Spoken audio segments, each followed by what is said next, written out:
mystic embrace of ancient Egypt's celestial realms, a deity emerged from the cosmic crucible. Anubis, the jackal-headed harbinger of the enigmatic.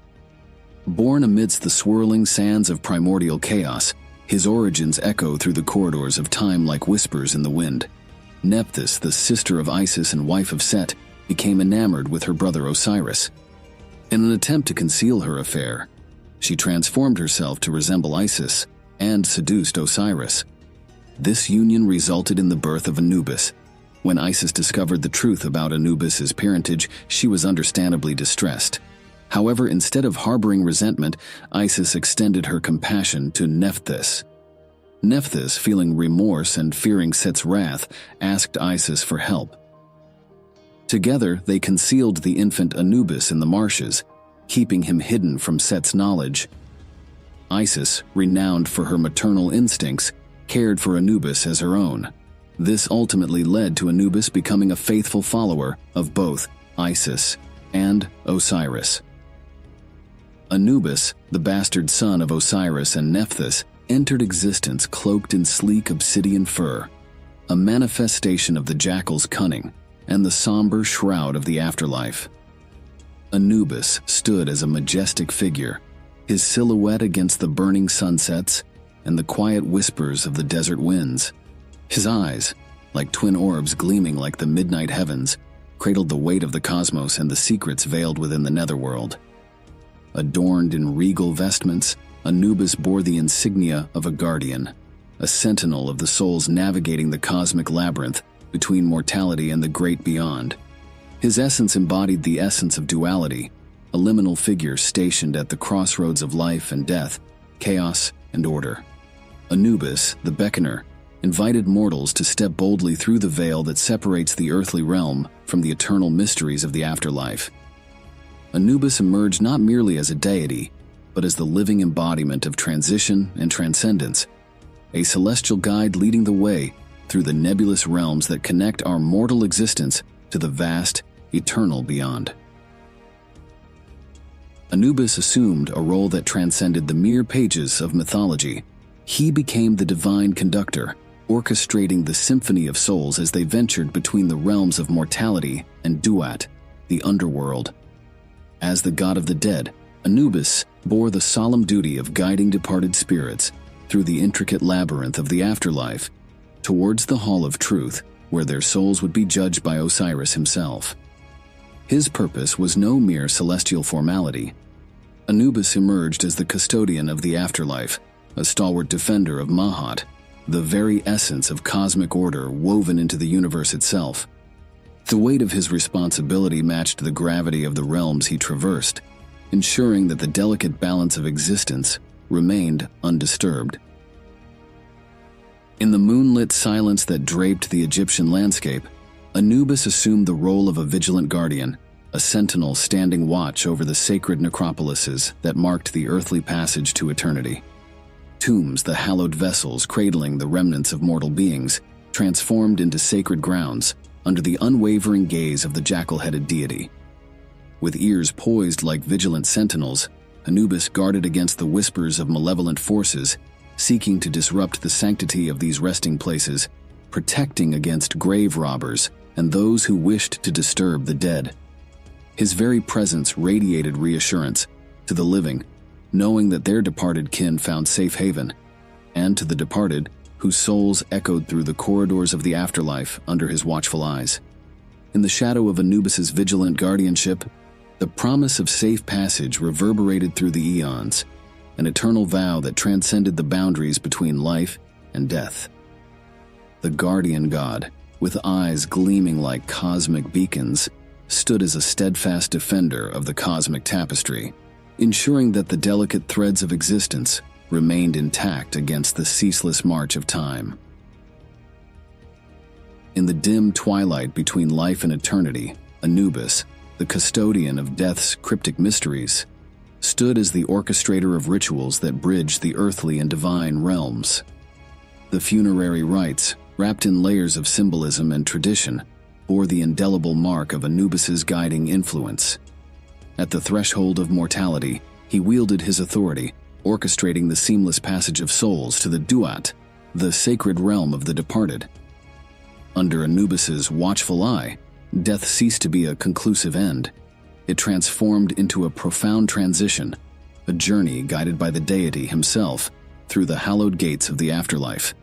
Each ritual laden with sacred significance became a celestial dance, a harmonious symphony that echoed through the realms of existence.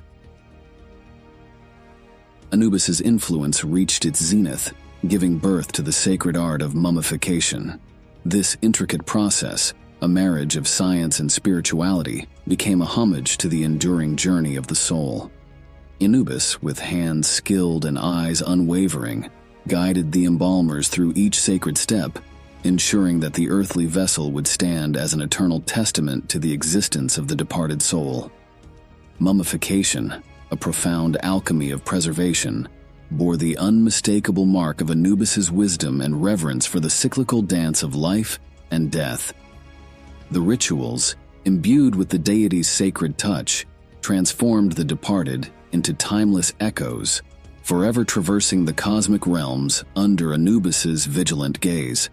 Through this sacred practice, the jackal-headed god sculpted a bridge between the ephemeral nature of mortality and the enduring legacy of the afterlife, forever intertwining the destinies of the living and the departed. But Anubis did not accidentally stumble upon mummification. Rather, he was sought after by Isis. Anubis's influence wove seamlessly into the story of Isis and Osiris. As the god of the dead, Anubis took center stage in a poignant drama as he played a pivotal role in the mummification of the revered Osiris. The mighty Osiris, ensnared by the nefarious Set's treachery, met his end at the hands of his own brother. His body was severed and scattered across the lands. Isis, determined to revive her husband, ventured into the deserts of Egypt and retrieved his body parts. Anubis, with a stoic resolve, assumed the weighty responsibility of overseeing the transformation. With meticulous care and somber determination, Anubis guided the sacred rituals that turned Osiris into the first mummy. The process mirrored the god's eternal vigil over the departed, a poignant dance between mortality and the afterlife.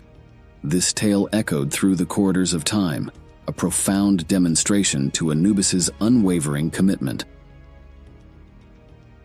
While Anubis managed to complete the mummification of Osiris, it was not without its challenges. The process in locating Osiris and keeping their location a secret from Set was an arduous task. Set, the relentless god, sought to disrupt the celestial order, plunging the realms into disarray. He feared the return of Osiris and sought to put an end to his revival.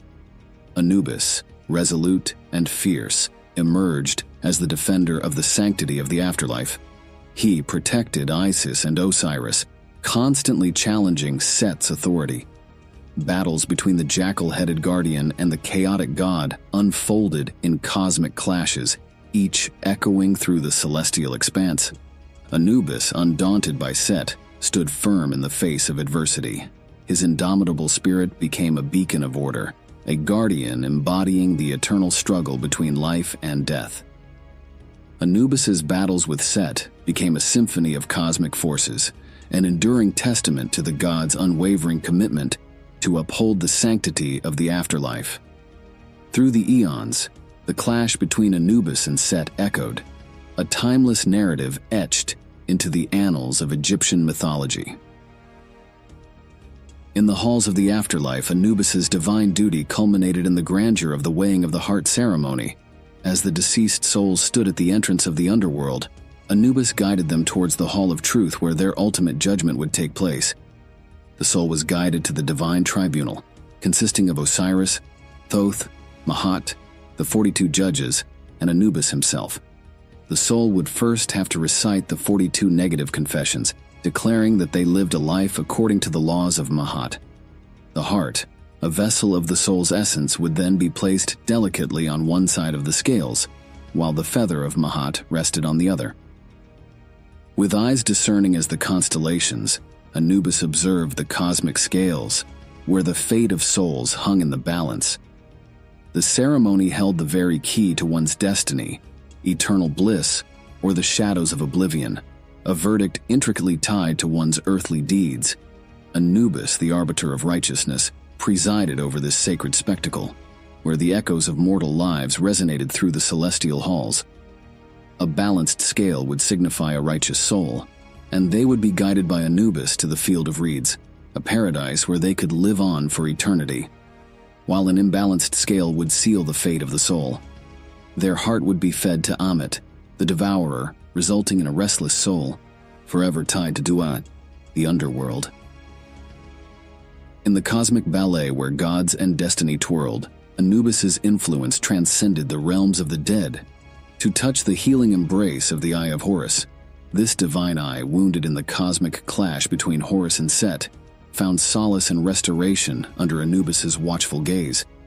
Thoth, the god of wisdom, sought the aid of Anubis to help mend the Eye of Horus. Together they helped heal Horus so that he could continue to challenge Set for his rightful seat on the throne. The Eye of Horus now became a symbol of pulsating divine power, which bore the indelible mark of Anubis's enduring influence. Through this cosmic alliance, the vigilant guardian of the afterlife and the healing eye forged a bond that echoed through the celestial expanse, weaving a tale of protection,